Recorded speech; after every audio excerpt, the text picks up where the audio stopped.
আপনারা সাক্ষী। আজ পর্যন্ত আমরা এই পরিবর্তন, বিপ্লব, গণ অভ্যুত্থান আমরা যে ভাষায় বলি, তার কোনো ক্রেডিট দল হিসাবে আমরা দাবি করিনি।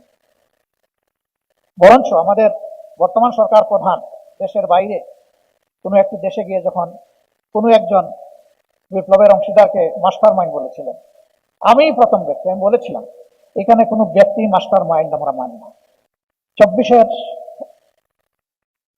এই জটিল দিনগুলোতে সেনাবাহিনীর দায়িত্বপূর্ণ ভূমিকার কারণে এটা আমার এবং আমাদের দলের পারসেপশন, জাতি নির্ঘাত একটা সিভিল ওয়ার থেকে রক্ষা পেয়েছে।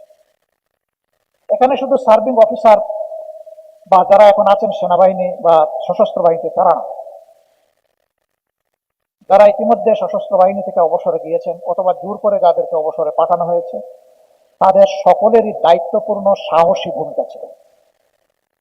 এই ভূমিকার জন্য আবারও আপনাদেরকে সেলিউট। 3 তারিখ থেকে শুরু করে আপনারা যে ভূমিকা রেখেছেন 3, 4 এবং 5 তারিখ, এই ভূমিকাটা না রাখলে সম্ভবত আজকে বাংলাদেশে এই হলে এখানে দাঁড়িয়ে আমি কথা বলতে পারতাম না। সম্মানের সাথে আপনাদেরকে একটুখানি দাওয়াত দিয়ে এখানে হাজির করতে পারতাম না। সেই পরিবেশ এই বাংলাদেশ উইটনেস করত না।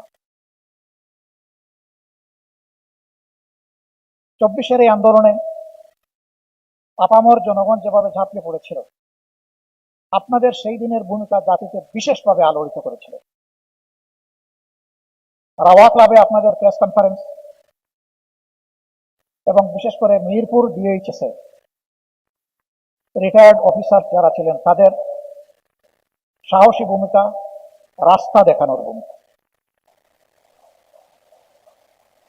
সেখানে শুধু আপনারা অফিসাররা নেমে আসেননি, আমরা দেখেছি মায়েরা সন্তান খুলেও সেখানে নেমে এসেছিলেন। আমার ওই বোনদেরকে, মাদেরকেও সেলিউট।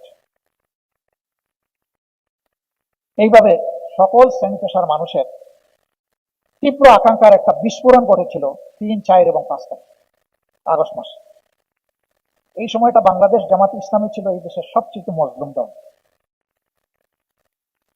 জনতার এই আন্দোলনকে দমাতে গিয়ে টুল হিসাবে জামাত ইসলামীকে ব্যবহার করার অতীতের মতো একটি নোংরা উদ্যোগ নিয়ে জামাতে ইসলামীকে নিষিদ্ধ ঘোষণা করা হয়। জনগণ এই ঘোষণাকে মেনে নেয়নি। আমরা কৃতজ্ঞ, ফ্যাসিবাদ এবং ফ্যাসিবাদের দূষর দলগুলা ছাড়া সেদিন জাতীয়তাবাদী দল সহ সবাই এর প্রতিবাদ করেছে।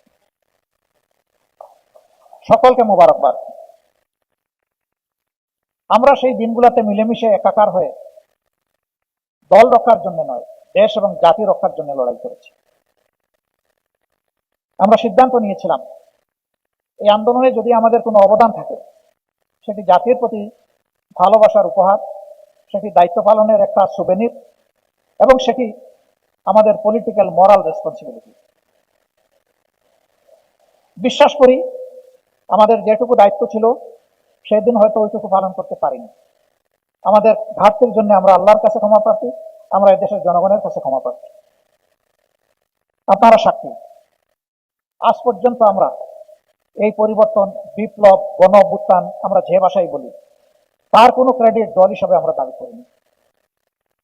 বরঞ্চ আমাদের বর্তমান সরকার প্রধান দেশের বাইরে কোনো একটি দেশে গিয়ে যখন কোনো একজন বিপ্লবের অংশীদারকে মাস্টার মাইন্ড বলেছিলেন, আমি প্রথম ব্যক্তি, আমি বলেছিলাম এখানে কোনো ব্যক্তি মাস্টার মাইন্ড আমরা মানি না।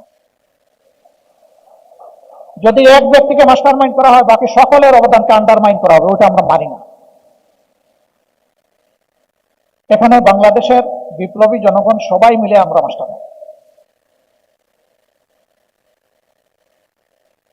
অনেকে এই লড়াইয়ে বিপ্লবে যারা শহীদ হয়েছেন তাদের জন্য দলীয় পরিচয় দিয়েছেন যে আমাদের দলের এতজন শহীদ হয়েছে।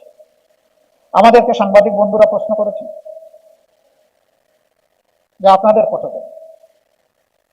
আমরা বলেছি ইন এ ইনডিফারেন্ট ওয়ে, সবাই আমাদের, বাট আমাদের দলের নয়, এই জাতি। আমরা শহীদদেরকে কোনো দলীয় পরিচয় দিতে চাই না, তারাই জাতির সম্পদ। দলীয় পরিচয় দিলে তাদের সম্মানকে খাটো করা হবে। আমরা সেই সম্মানের জায়গায় তাদেরকে রাখতে চাই।